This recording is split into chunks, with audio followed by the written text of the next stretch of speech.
Jennifer Brown from Facebook, Republicans will lose the midterms and the next presidential election.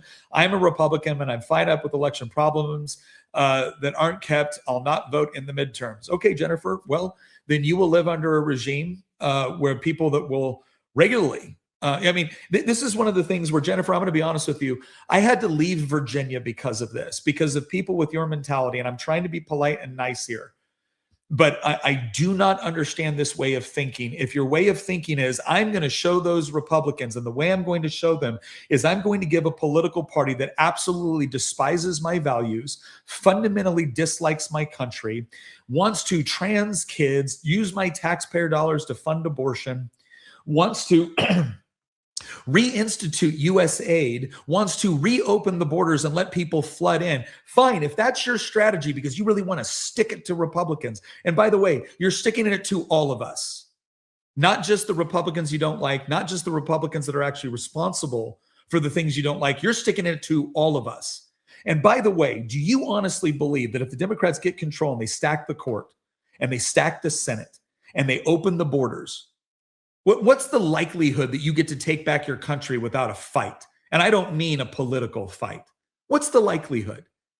Why? So you want to show everybody how pissed off you are? You know, Jennifer, I fought for my country overseas. I lost a lot of friends trying to defend this country. We come from a legacy of people that fought under very difficult conditions to try to establish and have what we have here. And it is beautiful and it is wonderful and it is imperfect, but it is the best place on the planet. I've been to a lot of places on this planet.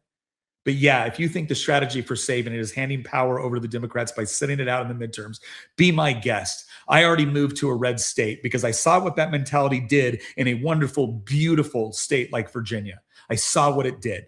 So I moved to a place where we don't have that mentality. I moved to a place where we're planning to fight it out every step of the way.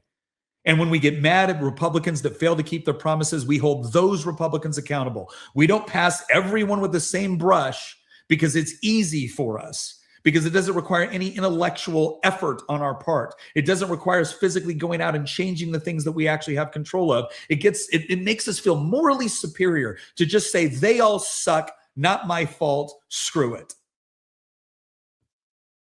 Go ahead, do that mindset.